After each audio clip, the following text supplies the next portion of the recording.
ಕೊಟ್ಟಿಗೆ ಮಾಡಲಿಕ್ಕೆ ನಾನು ಎಲ್ಲ ನೋಡಿ ಇದು ನಿನ್ನೆವೇ ನಾನು ಮಾಡಿಟ್ಟಿದ್ದೇನೆ. ಇದರಲ್ಲಿ ಇನ್ನು ಹೋಲ್ಸ್ ಉಂಟು ಅಂತ ಗೊತ್ತಿಲ್ಲ, ಇನ್ನು ಹಿಟ್ಟು ಹಾಕುವಾಗ ಗೊತ್ತಾಗ್ತದೆ ಹೋಲ್ಸ್ ಉಂಟಾ ಇಲ್ವಾ ಅಂತ. ನಮಗೆ ವಿಷುವಿಗೆ ಕೊಟ್ಟಿಗೆ ಬೆಳಿಗ್ಗೆ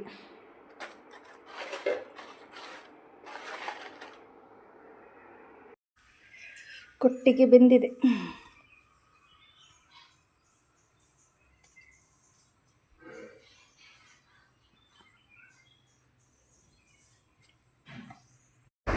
ಹಾಯ್ ಎಲ್ಲರಿಗೂ ಕೂಡ ಹ್ಯಾಪಿ ವಿಶು.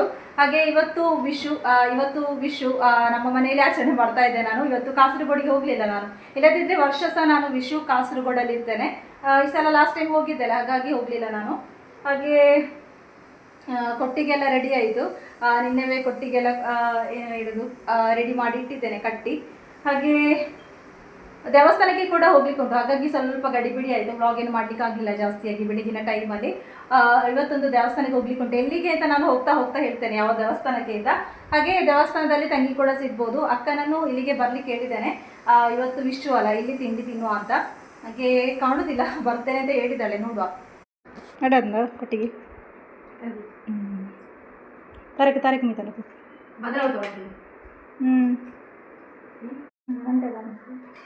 ನನಗೆ ದೇವಸ್ಥಾನಕ್ಕೆ ಹೋಗ್ಲಿಕ್ಕೆ ಉಂಟು, ಅವಳು ಬರೋದಿಲ್ಲ ಅಂತ. ಬರ್ಪಜದು ಬರ್ರ ಮನಸ್ಸಿತ್ತ ಬರೋಳು ಬಿದ್ದವಳು ಅಂತ ಟೈಮ್ ಉಂಟು. ಅವಳಿಗೆ ಉದಾಸೀನ ಆಗ್ತದೆ, ಉದಾಸೀನ. ದೇವಸ್ಥಾನಕ್ಕೆ ಹೋಗ್ಲಿಕ್ಕೆ ರೆಡಿಯಾಗಿದ್ದೇನೆ. ಹಾಗೆ ಇವತ್ತು ವಿಶ್ವ ಅಲ್ಲ, ಹಾಗೆ ವರ್ಷ ಸಹ ವಿಶ್ವಿಗೆ ದೇವಸ್ಥಾನಕ್ಕೆ ಹೋಗೋದೊಂದು ರೂಢಿ ಮಾಡಿದೆ ನಾನು ಚಿಕ್ಕಂದಿನಿಂದ ಕೂಡ. ಹಾಗೆಯ ನಮಗೆ ಹೊಸ ವರ್ಷ ಸ್ಟಾರ್ಟ್ ಆಗೋದು ಯುಗಾದಿಯಿಂದ, ವಿಶುವಿಂದ ಸರಿಯಾಗಿ. ಇಲ್ಲಿ ಕರ್ನಾಟಕಕ್ಕೆ ಬಂದ ನಂತರ ಇಲ್ಲಿ ಹೊಸ ವರ್ಷ ಆಚರಣೆ ಮಾಡೋದು ಯುಗಾದಿಗೆ ಹೊಸ ವರ್ಷ ಅಂತ. ಹಾಗೆ ನಾವು ಚಿಕ್ಕಂದಿನಿಂದ ಹೊಸ ವರ್ಷ ಪ್ರಾರಂಭ ಮಾಡೋದು ವಿಶುವಿಂದ. ಹಾಗಾಗಿ ನಮಗೆ ವರ್ಷದಲ್ಲಿ ಬರುವ ಹಬ್ಬದಲ್ಲಿ ಮೇಯ್ನ್ ಹಬ್ಬ ಅಂತ ಹೇಳಿದರೆ ವಿಶುವೆಯ. ಹಾಗೆ ಬೆಳಗಿನ ತಿಂಡಿ ಎಲ್ಲ ಆಗಿ ನಾವು ಹೊರಟಿದ್ದೇವೆ.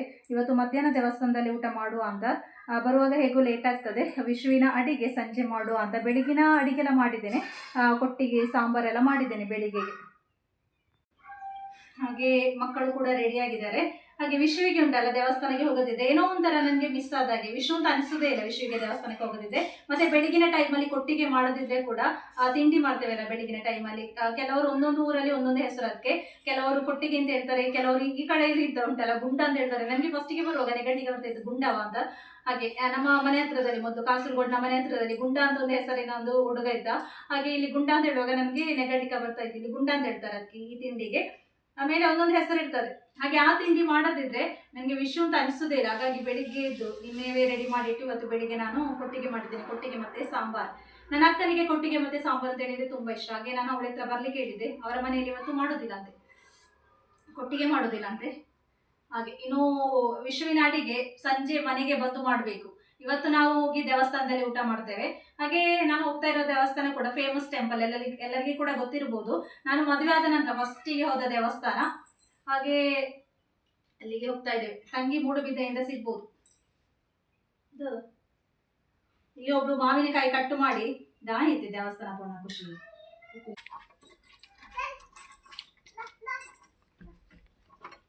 ದೇವಸ್ಥಾನಕ್ಕೆ ಹೋಗಿ ಬಂದು ನನಗೆ ಪಾಯಸ ಆಗ್ಬೇಕು, ಸೇಮಿಗೆ ಪಾಯಸ. ಪೇರು ಕನ್ನಡ ನೆನ್ಕೊಂಡು ಖುಷಿ. ಹಾಲು ತರಲಿಕ್ಕೆ ಪಾಲ್ ಪಾಯಸ ಮಾಡಬೇಕು. ಎಲ್ಲರೂ ಬಸ್ ಸ್ಟ್ಯಾಂಡಲ್ಲಿ ನಿಲ್ಲುವಾಗ ಎಲ್ಲರೂ ಪಾಸ್ ಆಗುವ ನನ್ನ ನೋಡ್ತಾ ಇದ್ದಾರೆ. ನನಗೆ ವಿಚಿತ್ರವಾಗಿ ಕಾಣಿಸ್ತಾ ಉಂಟಾ ಖುಷಿ? ವಿಚಿತ್ರ ಕಾಣಿಸ್ತಾ ಉಂಟು ಅದಕ್ಕೆ. ಇಲ್ಲಾಂದ್ರೆ ಹೀಗೆ ಕಟ್ಟುದಲ್ವ, ಇವತ್ತು ಸ್ವಲ್ಪ ಕಟ್ಟಿದ್ದೆ ಹಾಗೆ. ಇಲ್ಲಾಂದ್ರೆ ಹೀಗೆ ಒಂದು ಕ್ಲಿಪ್ ಹಾಕುದ. ಖುಷಿಯನ್ನು ಯಾರು ನೋಡೋದಿಲ್ಲ, ಮೈಂಡೇ ಹೊಡೋದಿಲ್ಲ. ನನ್ನ ಡ್ರೆಸ್ ಅನ್ನು ನೋಡಿ ಎಲ್ಲರೂ ನೋಡು, ನಿಮ್ಮನ್ನಲ್ಲ.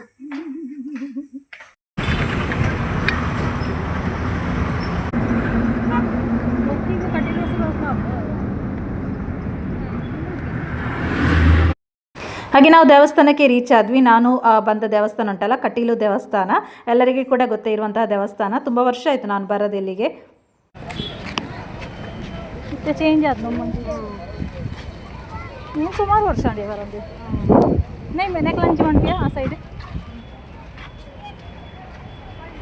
कम आ साइड वाला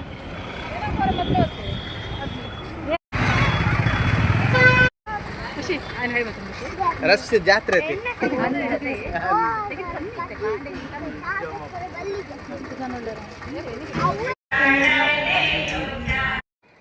ನಮಗೆ ಫಸ್ಟ್ ಗೊತ್ತಿಲ್ಲ ಆಯಿತು ಇಲ್ಲಿ ಜಾತ್ರೆ ಅಂತ, ಬಂದ ಮೇಲೆ ಗೊತ್ತಾಯಿತು ಇಲ್ಲಿ ಜಾತ್ರೆ ಸ್ಟಾರ್ಟ್ ಆಗಿದೆ ಅಂತ. ಹಾಗೆ ಖುಷಿ ಆಯಿತು, ಜಾತ್ರೆ ಟೈಮಲ್ಲೇ ಬಂದ್ವಿ ಅಂತ. ನಾವು ವಿಶ್ವ ಅಂತ ಇವತ್ತು ಹೊರಟ್ವಿ, ಆದರೆ ಜಾತ್ರೆ ಇತ್ತು. ತುಂಬ ದಿವಸ ಆಯಿತು ನಾನು ಬರಬೇಕು ಅಂದ್ಕೊಂಡದ್ದು. ನೀರಿಜ್ಜ ಇಂಚಾದ್ ನೆಲ ತುಲಯ ಪೂರ ಡ್ರೈ ಆದ್ ನೆಲ ಡ್ರೈ ಆದ್ಲೆಗೊಂಡು ಡ್ರೈ ಆದ್ ನಾವು ಅತ್ತಿಯ ನೀರುಂಡು ಡ್ರೈ ಆತಾವ ನೀರು. ಜನ ನೋಡಿ ತುಂಬಾ ಇದ್ದಾರೆ. ಮತ್ತು ಕಟೀಲು ದೇವಸ್ಥಾನದಲ್ಲಿ ಯಾವಾಗಲೂ ಹೀಗೆ ಜಾತ್ರೆ ಅಂತ ಅಲ್ಲ, ಇವತ್ತು ಜಾತ್ರೆ ಅಂತ ಆಗಿರ್ಬೋದು, ಸ್ವಲ್ಪ ಜಾಸ್ತಿ ಇದ್ದಾರೆ. ದೇವರನ್ನು ನೋಡಲಿಕ್ಕೆ ಕ್ಯೂ ನಿಲ್ಲಬೇಕಾದ ಅವಸ್ಥೆ ಇವತ್ತು.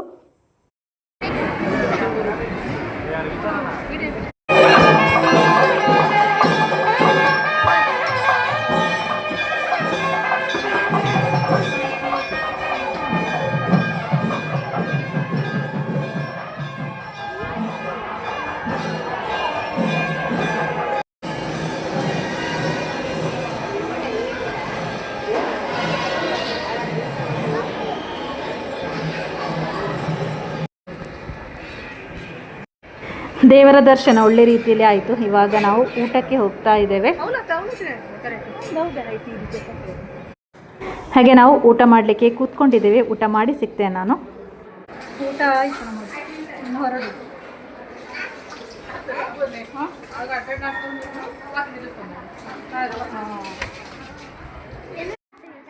ಹಾಗೆ ಇಲ್ಲಿ ಆನೆ ಉಂಟು. ಹಾಗೆ ಆನೆ ಹತ್ತಿರ ಹೋಗಬೇಕಾ ಬೇಡೋ ಅಂತ ಕನ್ಫ್ಯೂಷನಲ್ಲಿ ಇದ್ವಿ ಸ್ವಲ್ಪ ಹೊತ್ತು. ಸ್ವಲ್ಪ ನಮಗೆ ಭಯ ಆನೆ ಅಂತ ಹೇಳಿದರೆ. ಹಾಗೆ ಇವತ್ತು ಒಳ್ಳೆ ದಿವಸ ಅಲ್ಲ, ಆನೆ ಒಂದು ಆಶೀರ್ವಾದ ತೆಗಿಯೋ ಅಂತ ಭಯ ಎಲ್ಲ ಬಿಟ್ಟು ಬಂದಿದ್ದೇನೆ ನಾನು.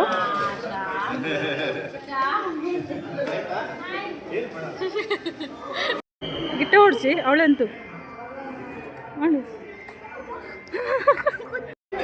ಮೈ ತಿಂಚಿಲ್ಲ ಮೈ ತಿಂಚಿತಲೆ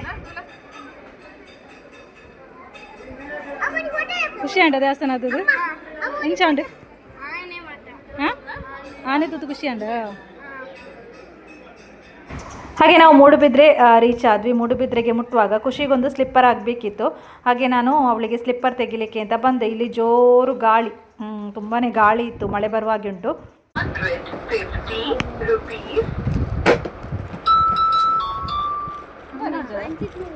ಈ ಟೈಪದ ಬರ್ಪಾರ ಹಾಳಾದ. ಹಾಗೆ ನಾವು ಸ್ಲಿಪ್ಪರ್ ಎಲ್ಲ ತೆಗೆದು ಬಸ್ ಸ್ಟ್ಯಾಂಡಲ್ಲಿ ಕೂತ್ಕೊಂಡಿದ್ದೇವೆ. ಜೋರು ಗಾಳಿ ಮಳೆ ಸ್ಟಾರ್ಟ್ ಆಗಿದೆ ಇಲ್ಲಿ. ಹಾಗೆ ಇಲ್ಲಿ ಒಂದು ಬಸ್ ನೋಡಿ, ನನಗೆ ನಿಜವಾಗ್ಲೂ ನೆಗಾಡಲಿಕ್ಕೆ ಬಂತು. ಇದರಲ್ಲಿ ಬರೆದಿದ್ದಾರೆ ನಂಜೇಲರ್ನ ಆಶೀರ್ವಾದ ಅಂತ, ತುಳುವಲ್ಲಿ ಬರೆದಿದ್ದಾರೆ. ನಂಜಿ ಯಾರು ಕಾರ್ತಾರೆ ಅವರ ಆಶೀರ್ವಾದ ಅಂತ. ನೆಕ್ಸ್ಟ್ ಬರೆದಿದ್ದಾರೆ ಬಸ್ ಎನ್ನ ಗುದ್ದೊರ್ಚಿ ಅಣ್ಣ ಅಂತ ಬರೆದಿದ್ದಾರೆ. ದೇವಸ್ಥಾನದಿಂದ ಬಂದು ಇವಾಗ ಬ್ಲಾಗ್ ಕಂಟಿನ್ಯೂ ಮಾಡ್ತಾ ಇದ್ದೇನೆ. ತುಂಬ ತಲೆನೋವು ಸ್ಟಾರ್ಟ್ ಆಗಿದೆ ನನಗೆ. ಮೈಗ್ರೇನ್ ಪ್ರಾಬ್ಲಮ್ ಉಂಟು ನನಗೆ. ಎಲ್ಲಿಗಾದರೂ ಹೊರಗಡೆ ಹೋದರೆ ಬಸ್ಸಲ್ಲಿ ಕೂತ್ಕೊಂಡ್ರೆ, ಸ್ವಲ್ಪ ಹೊತ್ತು ಜಾಸ್ತಿ ಕೂತ್ಕೊಂಡ್ರೆ ತಲೆನೋವು ಸ್ಟಾರ್ಟ್ ಆಗ್ತದೆ. ಒಮ್ಮೊಮ್ಮೆ ಮಲಗಿದ್ರೆ ಹೋಗ್ತದೆ, ಒಮ್ಮೊಮ್ಮೆ ಟ್ಯಾಬ್ಲೆಟ್ ತಿನ್ನೋದೇ ಹೋಗೋದಿಲ್ಲ. ಆವಾಗಲೇ ಆಗ್ತಾ ಉಂಟು ನನಗೆ. ಅಡಿಗೆ ಬೇರೆ ಆಗಬೇಕು. ಮಧ್ಯಾಹ್ನ ದೇವಸ್ಥಾನದಲ್ಲಿ ಊಟ ಮಾಡಿದ್ವಲ್ಲ, ಕಟೀಲ ದೇವಸ್ಥಾನದಲ್ಲಿ. ತುಂಬ ಒಳ್ಳೆದಿತ್ತು ಊಟ. ನನಗೆ ಕಟೀಲು ದೇವಸ್ಥಾನದ ಒಂದು ಊಟದ ವ್ಯವಸ್ಥೆ ಉಂಟಲ್ಲ, ತುಂಬ ಇಷ್ಟ ನನಗೆ. ಎಷ್ಟು ಜನ ಬಂದರೂ ಕೂಡ ರಶ್ ಏನಿಲ್ಲ. ಯಾಕೆಂತ ಹೇಳಿದರೆ ಅವರು ಬೇಗ ಸ್ಟಾರ್ಟ್ ಮಾಡ್ತಾರೆ ಊಟ. ಹಾಗಾಗಿ ಆರಾಮವಾಗಿ ಊಟ ಮಾಡಿ ಬರ್ಬೋದಲ್ಲಿ. ತಲೆ ತುಂಬ ನೋವಾಗ್ತಾ ಉಂಟು ಇವತ್ತು. ಹಾಗೆ ಪದಾರ್ಥ ಆಗಬೇಕು, ಕೋಳಿ ಸುಕ್ಕ ಆಗಬೇಕು. ಆಮೇಲೆ ಸಾಂಬಾರು ಉಂಟು ಬೆಳಿಗ್ಗೆ ಮಾಡಿದ್ದು. ಆಮೇಲೆ ಒಂದು ಮೊಟ್ಟೆ ಗ್ರೇವಿ ಮಾಡುವಂತ ಇದ್ದೆ ನಾನು. ಬರುವಾಗ ಪರೋಟ ತಂದಿದ್ದೇನೆ. ಹಾಗೆ ಅದಕ್ಕೆ ಮೊಟ್ಟೆ ಗ್ರೇವಿ ಮಾಡುವ ಅಂತ. ಮತ್ತೊಂದು ಪಾಯಸ ಆಗಬೇಕು, ಸೇಮಿಗೆದು ಪಾಯಸ. ಇವತ್ತು ವಿಶ್ವ ಅಲ್ಲ, ಹಾಗೆ ಮಾಡುವ ಅಂತ. ಇಲ್ಲದಿದ್ದರೆ ನಾನು ತಲೆನೋವು ಆದರೆ ಸಿಂಪಲ್ ಏನಾದರೂ ಮಾಡಿ ಮಲಗುತ್ತೇನೆ ನಾನು.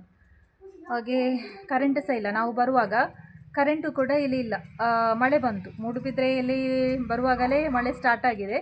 ಹಾಗೆ ಇಲ್ಲಿ ಸಹ ಮಳೆ ಉಂಟು, ಇಲ್ಲೆಲ್ಲ ಒದ್ದೆ ಆಗಿ ಉಂಟು. ಇಲ್ಲಿ ಕರೆಂಟ್ ಕೂಡ ಇಲ್ಲ. ಇನ್ನು ಎಷ್ಟು ಹೊತ್ತಿಗೆ ಬರ್ತದೆ ಅಂತ ಗೊತ್ತಿಲ್ಲ. ಹಾಗೆ ಪಾಯಸ ಒಂದು ಫಸ್ಟ್ ಮಾಡುವ ಅಂತ. ನಾನು ಪಾಲ್ ಪಾಯಸ ಮಾಡ್ತಾ ಇದ್ದೇನೆ, ಹಾಲಿನ ಪಾಯಸ ಮಾಡ್ತಾ ಇದ್ದೇನೆ. ಅದಕ್ಕೆ ಕರೆಂಟಿನ ಅಗತ್ಯ ಇಲ್ಲ ಅಲ್ಲ. ನಾನು ಇದುಂಟಲ್ಲ ಪರೋಟ ತೆಗಿಯೋದ್ರಲ್ಲಿಲ್ಲ. ನಾನಿದು ಈ ಪ್ಯಾಕೆಟ್ ನೋಡಿ ತೆಗೆದದ್ದು. ಕಾಯಿನ್ ಪರೋಟ ಅಂತ ಬರ್ದಿತ್ತು. ಹಾಗೆ ನನಗಾಯ್ತು ಇದು ಯಾವ ಪರೋಟ ನೋಡುವಾಗ ಸೈಜ್ ಚಿಕ್ಕದಷ್ಟೇ. ಇದಕ್ಕೆ 25 ರೂಪೀಸ್, 5 ಪೀಸ್ ಇದರಲ್ಲಿ ಉಂಟು. 5 ಪೀಸ್ ಸಾಕು ನಮಗೆ. ಯಾಕೆಂತ ಹೇಳಿದರೆ ಮಕ್ಕಳು ತಿನ್ನೋದಿಲ್ಲ. ಮತ್ತು ಅನ್ನ ಕೂಡ ಮಾಡ್ತೇನೆ ನಾನು ಇವಾಗ. ಸೇಮಿಗೆ ಪಾಯಸ ಮಾಡುವ. ಕೆಲವು ಸಲ ರೋಸ್ಟೆಡ್ ಇರ್ತದೆ. ಇದು ರೋಸ್ಟೆಡ್ ಅಂತ ಗೊತ್ತಿಲ್ಲ ನನಗೆ. ರೋಸ್ಟೆಡ್ ಆದರೆ ಸ್ವಲ್ಪ ಸುಲಭ ಆಗ್ತದೆ. ಇದು ರೋಸ್ಟೆಡ್ ಅಲ್ಲ.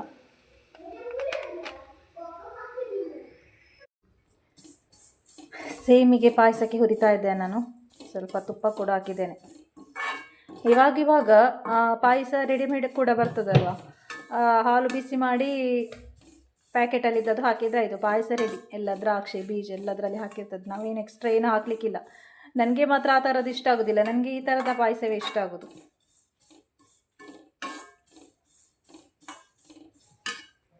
ಅಡುಗೆ ರೆಡಿಯಾಗಿದೆ ನೋಡಿ. ಪರೋಟ ಮತ್ತು ಎಗ್ ಮಸಾಲ ಮಾಡಿದ್ದೆ ನಾನು. ಆಮೇಲೆ ಚಿಕನ್ ಸುಕ್ಕ, ಆಮೇಲೆ ಕೊಟ್ಟಿಗೆ ಉಂಟು ಬೆಳಿಗ್ಗೆದು, ಸಾಂಬಾರ್, ಪಾಯಸ, ಅನ್ನ. ಇಷ್ಟು ನಮ್ಮ ಏನು ಇವತ್ತಿನ ರೆಸಿಪಿ ವಿಶ್ವಿದು. ಹಾಗೆ ನನ್ನ ವಿಶ್ವಿನ ಅಡುಗೆಲ್ಲ ರೆಡಿಯಾಗಿದೆ. ಇನ್ನು ಇದು ನೋಡಿ, ಇದು ಮಾಡುವಾಗ ಲೇಟ್ ಆಯಿತು. ಖುಷಿದು ತಿಂದಾಗಿದೆ, ಎಗ್ ಗ್ರೇವಿ ಮಾಡುವಾಗ ಖುಷಿದು ತಿಂದಾಗಿದೆ. ಇವಾಗ ಕರೆಂಟ್ ಬಂದದ್ದು, ಮತ್ತು ನನಗೆ ಕೂಡ ತಲೆನೋವು ಆಗ್ತಾ ಇದೆ, ಸ್ವಲ್ಪ ಹೊತ್ತು ಮಲಗಿದ್ದೆ ನಾನು. ಹಾಗೆ ಚಿಕನ್ ಸುಕ್ಕಕ್ಕೆ ಗ್ರೈಂಡ್ ಮಾಡಿ ಇಟ್ಟಿದ್ದೆ ಫಸ್ಟಿಗೆ, ಹಾಗೆ ಅದು ನಾನು ಇವಾಗ ರೆಡಿ ಮಾಡಿದ್ದೆ. ಹಾಗೆ ಮತ್ತು ಪಾಯಸ ಇವಾಗ ಮಾಡಿದ್ದು, ಕೊಟ್ಟಿಗೆ ಬೆಳಿಗ್ಗೆ ಮಾಡಿದ್ದೇನೆ. ಸಾಂಬಾರು ಮತ್ತು ಕೊಟ್ಟಿಗೆ ಬೆಳಿಗ್ಗೆ ಮಾಡಿದ್ದು. ಅನ್ನ, ಚಿಕನ್ ಸುಕ್ಕ, ಎಗ್ ಗ್ರೇವಿ, ಪಾಯಸ ಮತ್ತು ಪರೋಟ ಬಿಸಿ ಮಾಡಿದ್ದು ಮಾತ್ರ, ನಮ್ಮ ಒಂದು ಮಿನಿ ಪರೋಟ.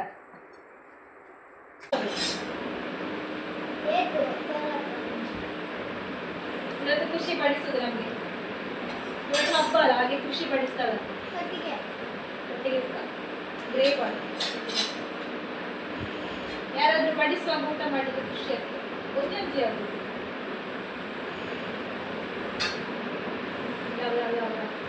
ಹಾಗೆ ಖುಷಿ ಇವತ್ತು ಬಡಿಸ್ತೇನೆ ಅಂತ ಹೇಳಿದ್ಲು. ಹಾಗೆ ನಾನು ಕೂಡ ಬಿಟ್ಟು ಇವತ್ತು ಹಬ್ಬ ಅಲ್ಲ ಅಂತ. ಹಾಗೆ ಮಗಳು ಬಡಿಸ್ತಾಳೆ ಅಂತ ಅಪ್ಪ ಕೂಡ ಕೂತ್ಕೊಂಡಿದ್ದಾರೆ ಊಟ ಮಾಡಲಿಕ್ಕೆ ಅಂತ. ಹಾಗೆ ತುಂಬ ಜನರು ಕಮೆಂಟ್ಸ್ ಮಾಡ್ತಾರೆ ಜಾಸ್ತಿಯಾಗಿ, ಖುಷಿ ನಿಮಗೆ ತುಂಬ ಹೆಲ್ಪ್ ಮಾಡ್ತಾಳೆ ಅಲ್ವಾ ಅಂತ. ಇಲ್ಲ ಅಂತ ಯಾವತ್ತೂ ಹೇಳೋದಿಲ್ಲ, ಯಾಕೆಂತ ಹೇಳಿದರೆ ಮಕ್ಕಳು ಹೆಲ್ಪ್ ಮಾಡಿದ್ದು ತಾಯಿಯರಿಗೆ ಕಾಣಿಸೋದಿಲ್ಲ ಅಂತ ಮಾತ್ರ. ಚಿಕ್ಕ ಚಿಕ್ಕ ಹೆಲ್ಪ್ ತುಂಬಾ ಮಾಡ್ತಾಳೆ ಅವಳು ಪಾಪ. ಆದರೆ ನನಗೆ ಮತ್ತು ಅವಳಿಗೆ ಜಗಳ ಕೂಡ ಜಾಸ್ತಿ ಆಗ್ತಾ ಇರ್ತದೆ, ಅದು ನಾನು ವಿಡಿಯೋದಲ್ಲಿ ತೋರಿಸೋದಿಲ್ಲ ಅಂತ ಮಾತ್ರ. ಕೆಲವುದಕ್ಕೆ ನಾನು ಕಂಟ್ರೋಲ್ ಮಾಡುವಲ್ಲ, ಅವಳನ್ನು ಕಂಟ್ರೋಲ್ ಮಾಡಲೇಬೇಕಲ್ವಾ, ಬೈಯೋದಕ್ಕೆ ಬೈಲೇಬೇಕು ಮಕ್ಕಳಿಗೆ. ಮತ್ತು ಮೂರನೇ ಒಂದು ವ್ಯಕ್ತಿ ನಮ್ಮ ಮಕ್ಕಳ ಬಗ್ಗೆ ತಪ್ಪು ಅಭಿಪ್ರಾಯ ಹೇಳುವಾಗ ಅದು ತುಂಬಾ ಬೇಸರ ಅಲ್ವಾ. ಅದಕ್ಕಿಂತ ಕಂಟ್ರೋಲ್ ಮಾಡುವಲ್ಲಿ ಕಂಟ್ರೋಲ್ ಮಾಡಿದರೆ ಬೇರೆಯವರಿಗೆ ಹೇಳುವ ಅವಕಾಶ ಇರೋದಿಲ್ಲ ಅಷ್ಟೇ. ಹಾಗೆ ಇವತ್ತಿನ ಪುಟ್ಟ ವ್ಲಾಗ್ ಇಷ್ಟ ಆದರೆ ಲೈಕ್ ಮಾಡಿ, ದಯವಿಟ್ಟು ಲೈಕ್ ಮಾಡ್ತೀರಾ ಅಂತ ಅಂದ್ಕೊಂಡಿದ್ದೇನೆ. ಯಾಕೆಂತ ಹೇಳಿದರೆ ಇದು ನಮ್ಮ ಹೊಸ ವರ್ಷದ ವ್ಲಾಗ್. ಹಾಗೆ ಸಬ್ಸ್ಕ್ರೈಬ್ ಕೂಡ ಆಗಿ ಮುಂದಿನ ವ್ಲಾಗಲ್ಲಿ ಸಿಗ್ತಾ ಇದ್ದೇನೆ. Thank you.